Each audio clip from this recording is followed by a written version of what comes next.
Article 2 और article 3 यानी नए विदेशी राज्यों को भारत में मिलाना या फिर विदेशी राज्य मिलने के बाद या जो भारत के राज्य हैं उनको या तो नया राज्य बनाना या अलग अलग राज्यों में उसको तोड़ देना या दो से ज्यादा राज्यों में मिलाना, सीमा उसका बढ़ा देना घटा देना, ये सब कुछ जो है ये आप साधारण बहुमत से कर सकते हैं। 368 की जरूरत आपको नहीं है। अच्छा, ये तो हो गया हमारा भाग 1 समाप्त। भाग 1 मतलब 1, 2, 3, 4 जो अनुच्छेद है वो हो गया हमारा समाप्त। ये समझ में आया? कोई दिक्कत इसमें है? नहीं। अब यहां ये जो नए राज्य वाला जो ये आया यहां प्रॉब्लम है ना, नए राज्य वाला प्रॉब्लम नहीं, जो व्यवस्था जो आई यहां पे, तो इसी के थ्रू एक और क्वेश्चन आया दिमाग में कि चलिए अपने राज्यों को तो बढ़ा सकते हैं, विदेशी राज्यों को मिला भी सकते हैं, इनका सीमा भी घटा बढ़ा सकते हैं, क्या अपने राज्य को किसी विदेशी राज्य को दे सकते हैं? अच्छा, तो क्या हुआ उस वक्त 1960 के आसपास एक बेरूबरी केस हुआ। ठीक है, बेरूबरी।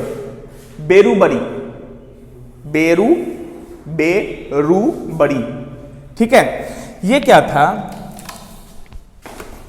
ये जो एरिया आप देख रहे हैं यहां पे, ये बंगाल वाला एरिया है और बांग्लादेश, ठीक है ना।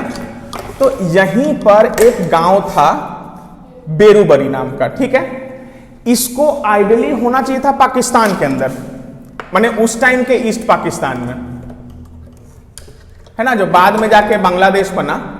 हाँ, अब तुम मत जाना। हाँ, चला गया। अच्छा, तो यहां क्या हुआ इस जगह पे कि 90% से ज्यादा लोग मुसलमान थे यहां पे, ठीक है। तो मतलब यहां बात चली, जवाहरलाल नेहरू लोग बोले कि अच्छा ऐसा करते हैं कि हमारे पास तो ऑप्शन है ही अनुच्छेद 3 में, अनुच्छेद 3 में तो ऑप्शन है कि हम राज्य की सीमा घटा सकते हैं, बढ़ा सकते हैं। तो हम क्या करते हैं, बेरूबरी का एक एरिया है जो कि हम पाकिस्तान को दे देते हैं और उनके तरफ जो हमारा एरिया है जहां हिंदू ज्यादा हैं उसको अपने तरफ ले लेते हैं, ठीक है। ऐसा जब किए तो उस टाइम सुप्रीम कोर्ट में ये बात चली गई। लेके कौन गया? डॉक्टर राजेंद्र प्रसाद, ठीक है। धारा 143 का यूज किए और उसके थ्रू उनको ये अधिकार है वो सुप्रीम कोर्ट में क्वेश्चन पूछे कि भाई ऐसा करना क्या उचित है। तो सुप्रीम कोर्ट बोली कि देखिए आप लोगों के पास ये आप कर सकते हैं, अपने देश में जो करना है कीजिए, विदेश में देने वाले आप कौन होते हैं, ठीक है ना। तो जब ऐसा किया गया, और ये प्रॉब्लम हुई कहां से थी? ये प्रॉब्लम हुई थी रेड क्लिफ लाइन की वजह से, ठीक है। क्या किया, जब हिंदुस्तान मतलब हिंदुस्तान तो था ही, जब पाकिस्तान अलग हुआ, ईस्ट पाकिस्तान और वेस्ट पाकिस्तान जब बना, तो रेड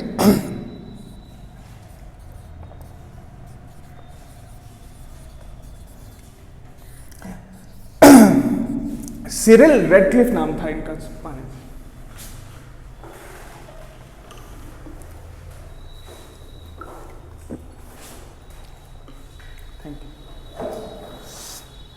इनका नाम था सिरिल रेडक्लिफ। इनको बुलाया गया कि भाई जो इंडिया है इसका आप फिर से पुनर्सीमन कीजिए। तो रेडक्लिफ क्या किए, देखे कि जहां जहां भी पुलिस चौकियां थी, इस तरफ जहां इधर मुस्लिम मेजॉरिटी थी, इधर भी मुस्लिम मेजॉरिटी थी, यहां से जहां जहां पुलिस चौकी थी ना, वहां वहां ये क्या किया, एक लाइन ड्रॉ कर दिया कि इसके इधर वाला पार्ट पाकिस्तान, इधर वाला इंडिया। उसी तरीके से इधर वाला जितनी चौकियां थी, यहां वाला पार्ट ईस्ट पाकिस्तान, इधर वाला पार्ट इंडिया, ठीक है। अब यहीं पे क्या हुआ कि बेरूबरी जो गांव था, बेरूबरी गांव में, अच्छा अब होता क्या है इसमें कि इन्होंने तो बांट दिया, ये तो थे विदेशी, इनको क्या पता कि भारत में कौन कहाँ रह रहा है, कहाँ पे कौन सी जाति है, कहाँ पे किस हिसाब से भारत की जो डाइवर्सिटी है वो कैसे है, इनको क्या पता था? नहीं पता था। तो ये आए जैसे भी करके खींच दिए। आप लोगों के साथ ऐसा कोई केस है? जैसे आप किस गांव में रहते हैं? केशवपुर में। केशवपुर से ठीक सटा हुआ गांव कौन सा है? सरमस्तपुर। ठीक, एक चीज हम लोग देखते हैं, तो इसको मिटा दें।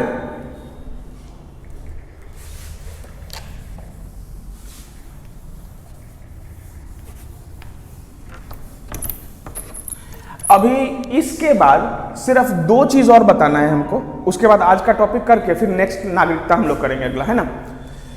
आप रहते हैं केशवपुर बोल रहे हैं ना, केशवपुर में रहते हैं आप, और उसका जो नजदीक वाला गांव है वो है सरमस्तपुर।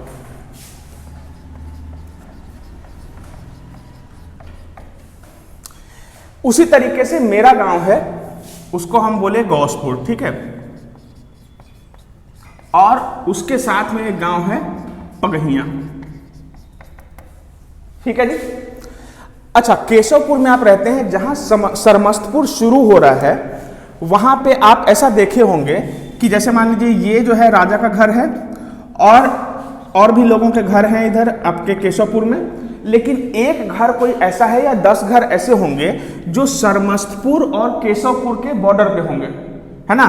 तो कभी कभी ऐसा होता है कि मान लीजिए ये वाला घर है, ठीक है, ये राजा का घर है, केशवपुर का लास्ट घर तो राजा का केशवपुर में आ गया। बथान समझते हैं क्या होता है? बथान क्या समझते? गाय है, बथान समझती हो? तब ठीक है। तो मान लीजिए घर राजा का आ गया केशवपुर में और बथान जो है वो चला गया केशवपुर में, सरमस्तपुर में, सॉरी, समझ में आया। तो इसमें क्या होता है कि अब ये तो चलिए गांव है, अपने भारत का ही है तो कोई दिक्कत नहीं है। अब यहां क्या हुआ, यहां ये हुआ कि ये जो बंटवारा हुआ ना, तो जो आदमी का घर होगा यहां इंडिया में और जमीन हो गया बांग्लादेश के अंदर, तो ये बंटवारा वैसे हुआ।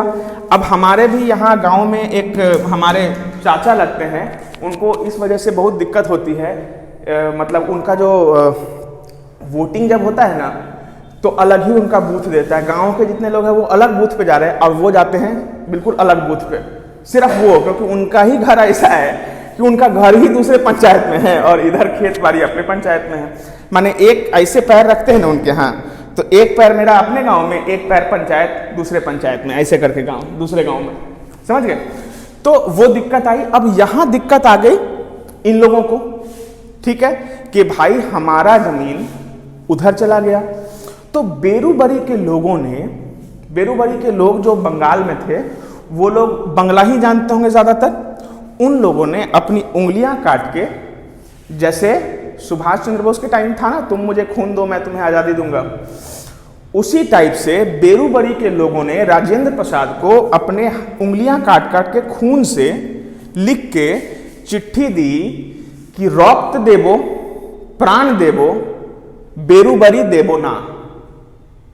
समझे? ये बंगला में उन लोगों ने लिखा, रक्त देबो माने ब्लड दे देंगे, प्राण देबो मतलब जान भी दे देंगे, बेरूबरी देबो ना मतलब बेरूबरी नहीं देंगे। समझे? तो ऐसा कुछ उस टाइम पे केस बहुत ज्यादा ये बढ़ गया बेरूबरी वाला। फिर बाद में जाके सुप्रीम कोर्ट बोली कि ऐसा आप बिल्कुल नहीं कर सकते हैं, लेकिन इसको अगर सुधारना है तो उसके लिए आपको संविधान में संशोधन करना पड़ेगा। तब 9वां संविधान संशोधन आया, ठीक है। तो ये बेरूबरी का मामला था। उसी बेरूबरी के मामले के बाद अब क्या हुआ कि भारत में जब राज्य बने, तो शुरुआत में जो राज्य बने थे वो कैसे बने थे? शुरुआत में जब भारत में जब राज्य बनना शुरू हुआ तो उस टाइम लगभग 552 रियासतें थी। उसके बाद ब्रिटिश इंडिया, मतलब ब्रिटिश जो काम कर रहे थे इंडिया के अंदर, जो ब्रिटिश लोगों का जो शासन था, पूरे देश पे उनका शासन नहीं था, है ना, अलग अलग प्रोविंस पे उनका शासन था। और बाद बाकी के जो थे, जैसे मान लीजिए कि ये ब्रिटिश लोग हैं, तो यहाँ से यहाँ तक ब्रिटिश है, फिर यहाँ से यहाँ ब्रिटिश है, यहाँ से यहाँ ब्रिटिश है, ठीक है। यहाँ पे प्रिंसली स्टेट है, इस जगह पे छोटा सा एक प्रिंसली स्टेट होगा, यहाँ होगा, ऐसे करके, ठीक है। तो अब क्या हुआ कि आजादी के टाइम पे अलग अलग प्रिंसली स्टेट्स तो बने ही हुए थे। ब्रिटिशर्स ने भारतीयों को ये ऑप्शन दिया, 3 ऑप्शन उनके पास रखे, या तो आप भारत में मिलिए, या तो आप पाकिस्तान चले जाइए, या फिर आप स्वतंत्र रह सकते हैं, आपकी मर्जी है,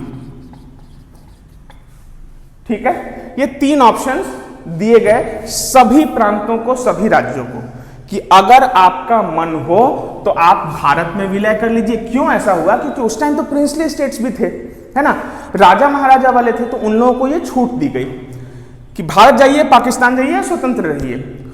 552 में से 549 ऐसे थे जो कि मान गए कि ठीक है हम आ जाएंगे। उसमें 13 ऐसे प्रांत थे जो पाकिस्तान में भी चले गए, लेकिन ये जो राज्य थे ये मान गए कि ठीक है हम भारत के अंदर आएंगे। लेकिन 3 ऐसे राज्य थे उस टाइम जो कि नहीं माने। कौन कौन से राज्य थे वो? एक हैदराबाद था,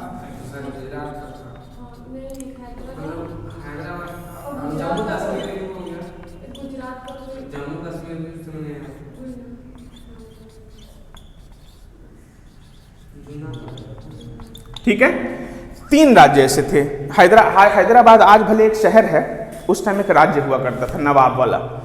एक मूवी भी आई थी सरदार पटेल, वो उसको खूब इलाज किए थे उसका, हैदराबाद के निजाम का, ठीक है। तो हैदराबाद वाले लोग बोले कि हम अपना स्वतंत्र राज्य बनाएंगे। अब एक बात बताइए, हैदराबाद था यहाँ उस टाइम, है ना, अब बाकी सारा इंडिया, अब बीच में आके तुम अपना राज्य बनाओगे, है ना, तो इनकी शेखी खत्म कर दी गई। क्या हुआ? वहां पुलिस भेज दिया गया, ऑपरेशन पोलो का नाम सुने होंगे। तो ऑपरेशन पोलो के तहत हैदराबाद को कहां मिला लिया गया? हिंदुस्तान के अंदर।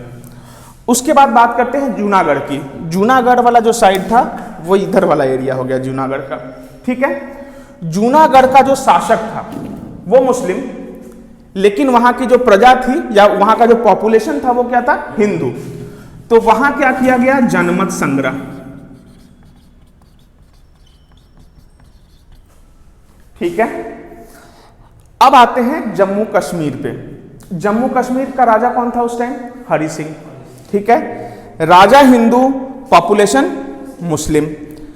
वो बोले कि हम तो नहीं मिलने वाले हैं आप में, तो इनको कहा गया ठीक है आप अलग रहिए। उसके बाद जब भारत आजाद हुआ, इधर से पाकिस्तान के आतंकवादियों ने हमला कर दिया।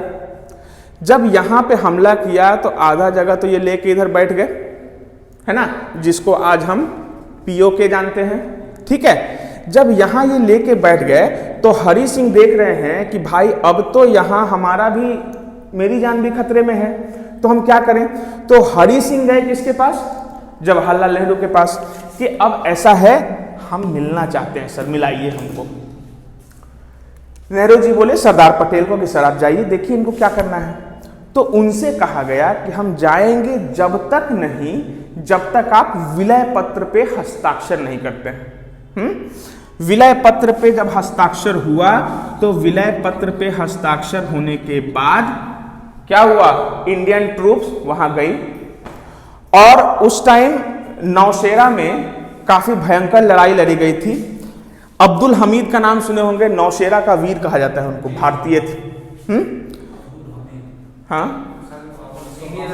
इंडियन आर्मी, तो उनको नौशेरा का शेर कहा जाता है, ठीक है। तो ये जो है वहां पे लड़ाई लड़ी गई खूब अच्छी खासी। उसके बाद इस विषय को लेके नेहरू जी चले गए कहां? यूएन। उसके बाद स्थिति खराब हो गई, जो जहां था वहीं बैठा हुआ है। उसी एक गलती की वजह से आज पीओके और कश्मीर जो हमारा है वो हम देख रहे हैं, उसकी ये स्थिति है। तो ये तो हुआ वहां, सारा का सारा चीज हम लोगों का सारा इंडिया फिर क्या हो गया? एक हो गया, अखंड भारत बन गया। और 370 खत्म होने के बाद, अमेंडमेंट होने के बाद, तो ये श्योर ही हो गया कि हमारा जो भारत है वो एक संघ है। अब कोई अलग नहीं कर सकता है। जब ये सब कुछ चल रहा, अच्छा एक चीज इसके में जानना जरूरी है, 2-3 नाम देखिए। एक सरदार पटेल, वीपी मेनन और माउंटबेटन, ये 3 नाम याद रखिए। भारतीय राज्यों के एकीकरण में जो सबसे ज्यादा भूमिका निभाई थी जिन लोगों ने, वो ये 3 लोग थे, सरदार पटेल, वीपी मेनन और माउंटबेटन। कभी क्वेश्चन पूछ भी सकता है और पूछता भी है, 1-2 बार क्वेश्चन पूछे हुए हैं जिसमें सरदार पटेल और वीपी मेनन का ही नाम नहीं था। तो माउंटबेटन उसका सही आंसर होना है। तो ये आप देख सकते हैं कि सबसे ज्यादा जो योगदान किए थे वो ये 3 लोग किए थे, सरदार पटेल, वीपी मेनन और माउंटबेटन।